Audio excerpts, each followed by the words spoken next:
Jesus. I see that getting before the river. We're going to ask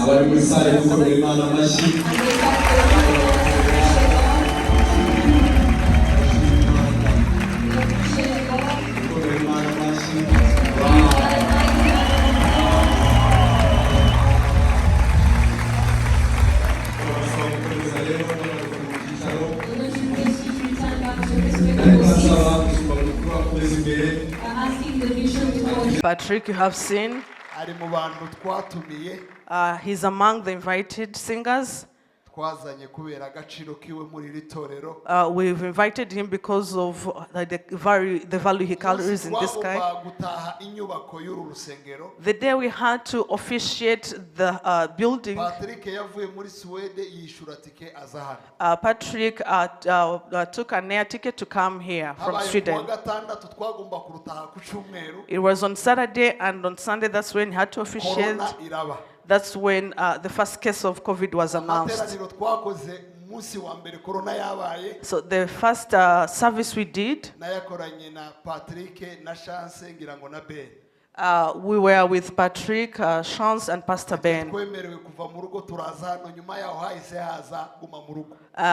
were the only people who were permitted to enter the church, and after we went into lockdown. He has now come purposely in the connection. Let's celebrate the Lord.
kineze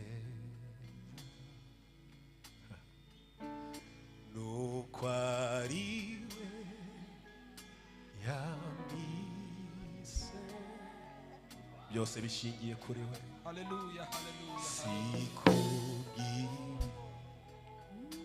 sikubwikorwa byawe nishimiye ubuntu nishimiye ubuntu bwawe kugira uvuge urukundo rwawe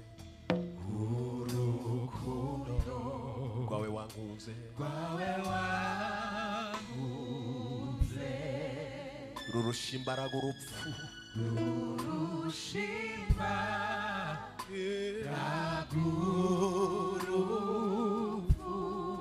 nirwo rwanza yego nyemurugo dukiye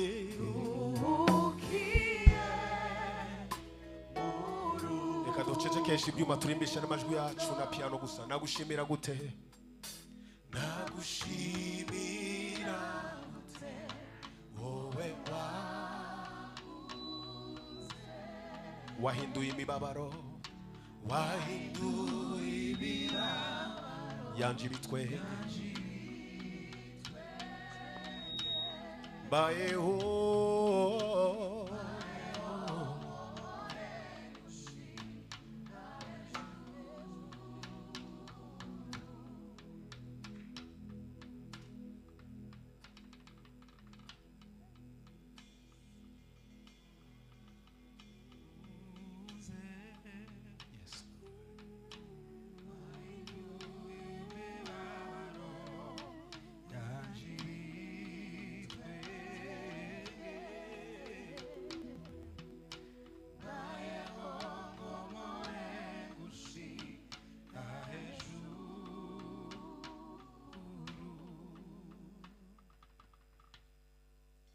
byakunda kuhumiriza amaso yawe ukontemple ubwiza bw'Imana mu kanya gato usigaye.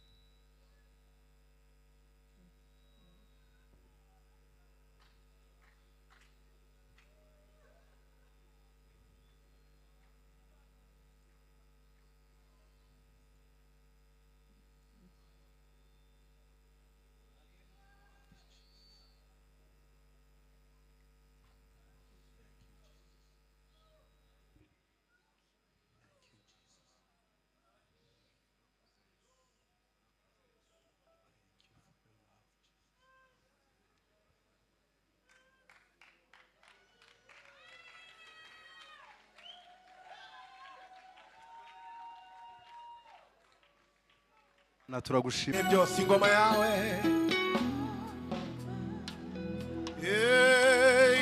izahora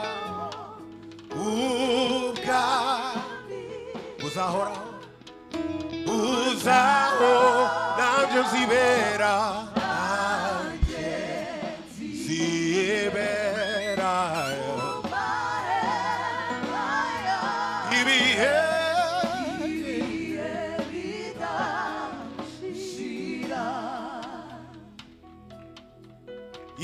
ingoma yawe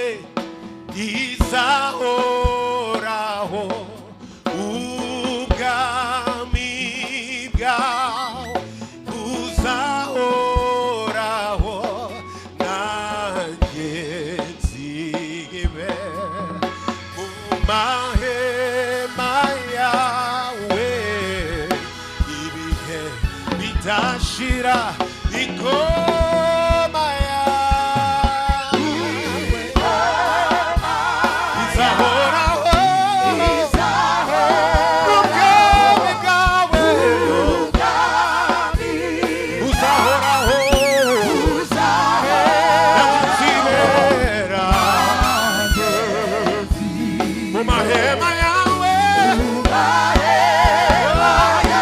ibihe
ni wewe wimika ingoma, ni wewe wimika abami n'abatware,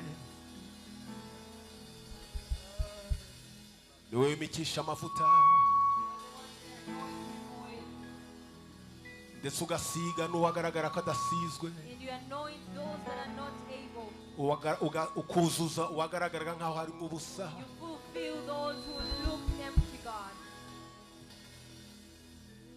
Ugasiga n'uwatawe n'uwibagiranye nk'uko Dawidi byamugendekeye.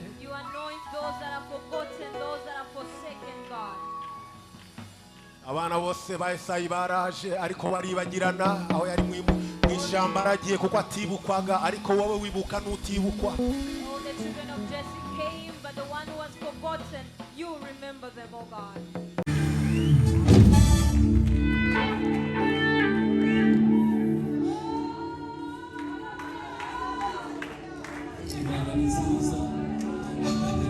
Imana ni nziza. Narigize ngo muhaguruke mwese mwihangane mu mubare, duhaguruke twese, duhaguruke twese.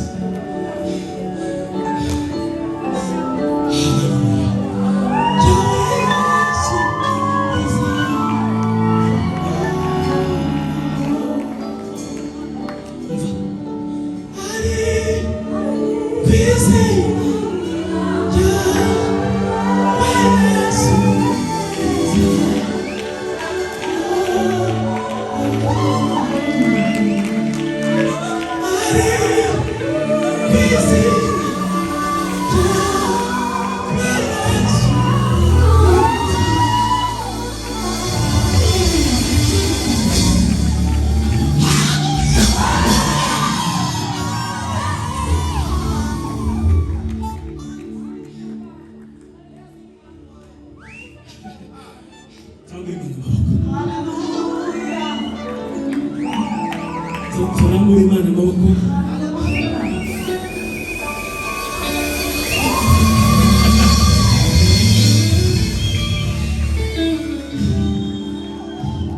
Iyi ndirimbo iramfashe,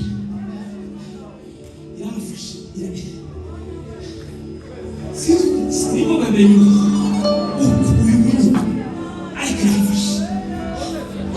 Iyi ndirimbo iramfashe. Sasa abahungu mwe mukwiye bamenye neza, kambabwira ndasa n'uwatangiye imbere yanyu, nari nzi korali za kera, zimwe korali za kera. Reka mbabwire, muze mwirinda kurenga aho Imana yaciye. Tukeneye kuririmba indirimbo igihumbi kugira ngo bigende neza. Niba Imana yaciye ahantu gumaho, hirinda abantu bumve ariko izina rya Yesu.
Akakwibagiwe bagafata undi musha,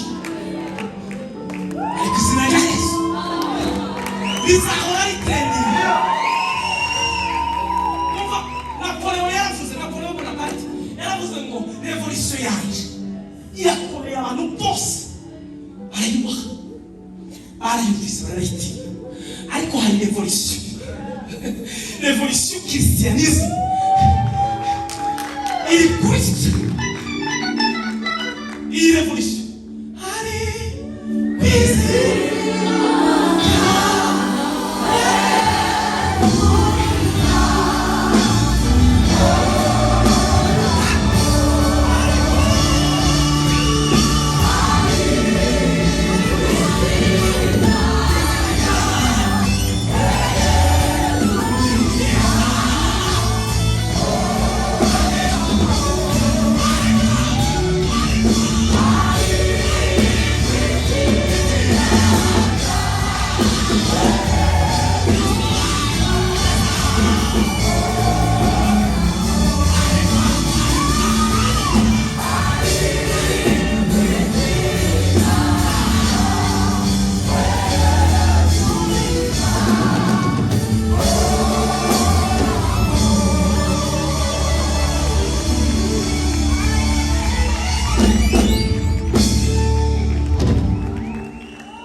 ndashima Imana. I praise God. Bishop mzee wanje yabivuze. Bishop said it. Nibuka icyumweru cya mbere naje gusenga. I remember the first week I came to gather here. Naje mu gatondo kare cyane. I came early in the morning Kubera ko sinari nzi abantu tugiye kuririmba n'abaribo. because I didn't know the people I was going to sing with. Sinari nzi umucuranzi uwo ari we. I didn't know the pianist. Abareka nzinduke. I said that we come Sinari early. wazindutse ku ikanisa. Maybe there's someone else who came Kugira ngo early mubaze amakuru. so that I can ask about it. Umusore bitaha umugabo bitaha abana. A man called Faustin. Faustin. Niba twakutaniye hano hanze. I met with him right Sanga after twase. and I knew him. Bamubaza ngo se Faustin. I asked him, Faustin, Iyi kanisa rimeze gute? what's going on with this church? Twari twaraye tubonanye na Bishop. I had last met with Bishop Noneho Faustin arambwira ngo and then Faustin told me dore ni byiza. the church is good. Dufite challenge. But we have a challenge. Ariko nawe wo added value. But you can also become an added value. Woba inyongera. You can Nabisi ko become. ari cyo ukora. I know there's something you Bamubaza can ngo se add. I asked him, kuririmba sipari yo domaine yanjye bimeze gute? I only sing, then how is that? Tell me. Arambwira ngo baririmbyi si benshi. Then singers are few. Si benshi. Hariho bake cyane bashobora bo Aime, Tantine. We had very few singers. N'abandi. Turashika. Sanga birakomeye. I came and it was not. Faustin n'umucuranga. Faustin was the one on the instrument. Turareba. He sang and sang and sang. Waje kugera mu masaa 5 n'igice gutya. When it was around 11, Ivumbi kudusura. dust came. Haje umuyaga sinamenye ko byagenze. There was a mighty huge wind Ivumbi rituruka hari afunze. came from one side N'amadirisha abiri hariya and the two windows atarafunze. that were not closed. Riratwinjira kuri podium. The dust came on the altar. Nzani ko ishati nari nambaye uwo munsi. I remember the Nari nambaye ishati shirt. y'icyatsi I had a green shirt. kanyegereye ku runtu nakiri na muto muto. It was very tight on me then. Nasohotse mbona kaba kagiye kuba nk'umutuku kubera When I came out, it was now kubera shaded ivumbi. to red because of dust. Ariko iryo vumbi But that dust, yarimo Pentecost. it was Pentecostal. Twari dufite umunezero. We had great joy. Twari dufite umunezero tutitaye ku bikuba. We had great joy that was abundant. Ntabarotaga Nobody was ko dreaming bamwe bazicara hariya hejuru. that we would sit on the upper room.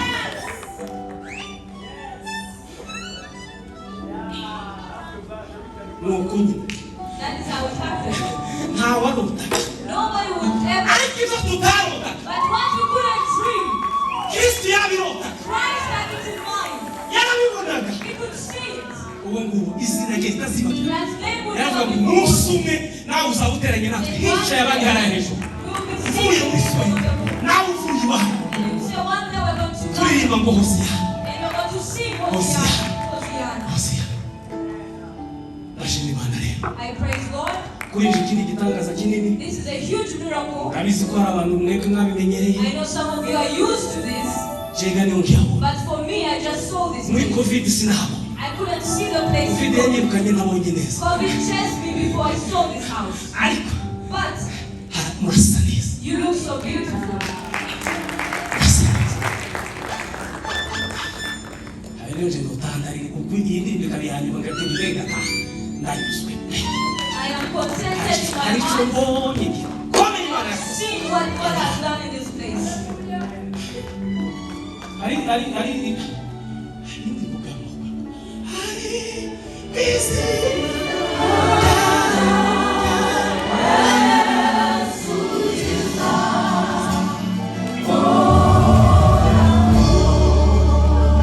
Amen, amen. Amen, amen. Amen, amen. Amen, amen.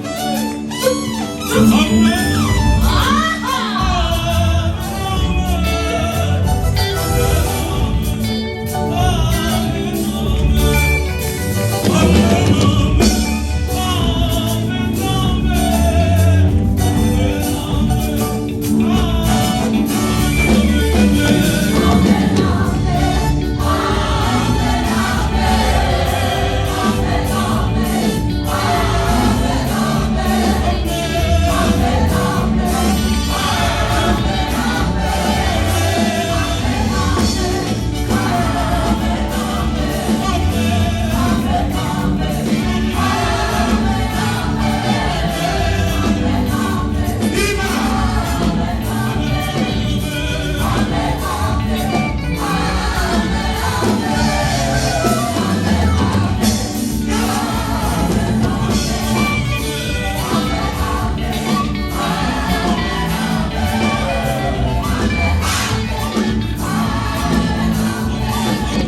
sawa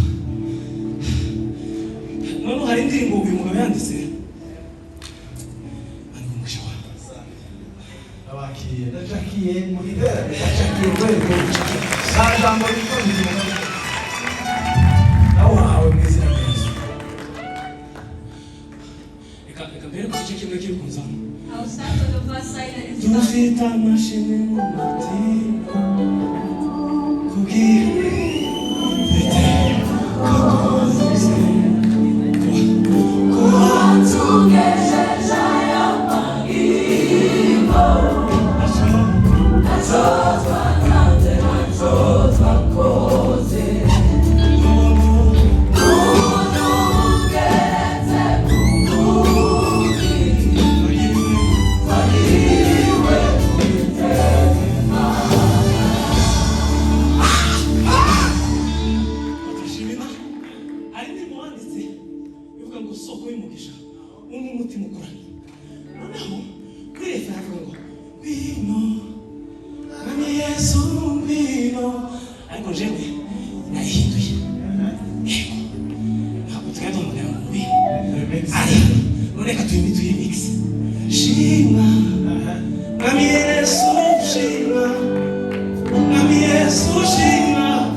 Mutima wanjye himbaza Uwiteka, ntibagirwe ibyo yakugiriye byose.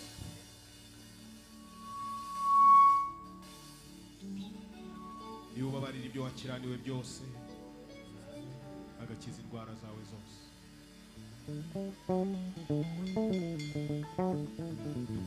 Agacungura ubugingo bwawe ngo butajya muri rwa rwobo, akakwambika imbabazi no kugirirwa neza nk'ikamba, agahaza ubusaza bwawe ibyiza, agatuma usubira mu busore bushya bumeze nk'ubw'ikizu. Mutima wanjye himbaza Uwiteka, umutima wanjye uri kumubwira, nawe umutima wawe wamubwira.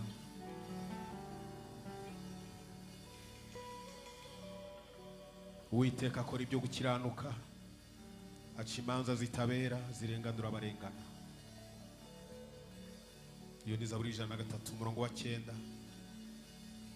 Ntakomeza kurwana iteka, ntagumana umujinya iminsi yose. Ntiyatugiriye ibihwanye n'ibyaha byacu, ntiyatwituye ibihwanye no gukiranirwa kwacu. Nk'uko ijuru ryitaruye isi, niko imbabazi agirira abamwubaha zingana. Nk'uko aho izuba rirasira hitaruye aho rirengera. Haleluya, haleluya. Uko niko yajyanye kure ibicumuro byacu. Amen. Nk'uko se w'abana bagirira ibambe, niko Uwiteka rigirira abamwubaha. Mutima wanjye himbaza Uwiteka, ntibibagirwe imbabazi, ntibibagirwe ubuntu, ntibibagirwe urukundo.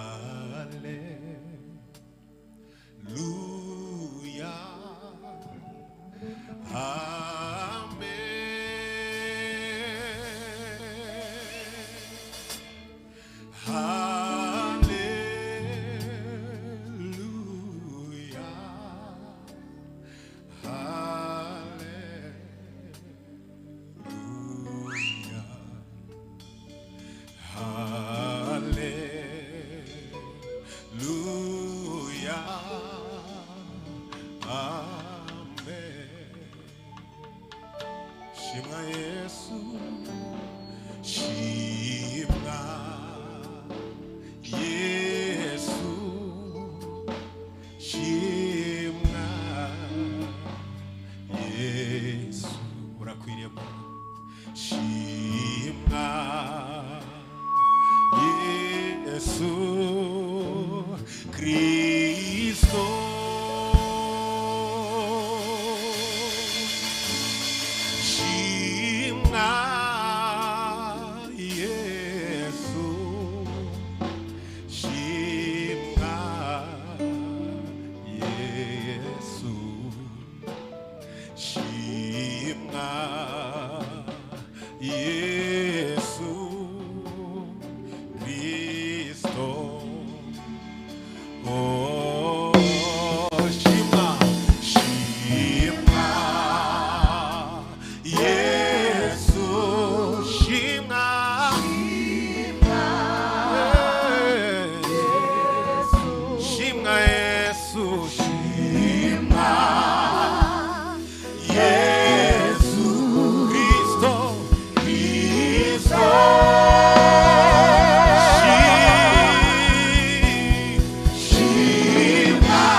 Uri hano Shimwa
ni wowe uvuga bikaba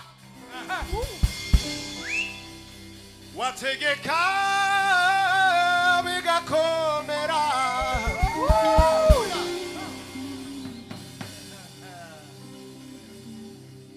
kuva mu itangiriro waravuze birabayo ntawavuguruza icyo uvuze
ingoma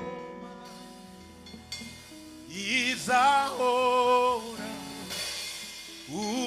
ubwami bwawe buzahoraho naje nsibe mu mahema yawe ibihe bitaha ingoma yawe heraho ibihe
itagaragara yahishuwe na Yesu Kristo, bakandura uwo mwana bababonye data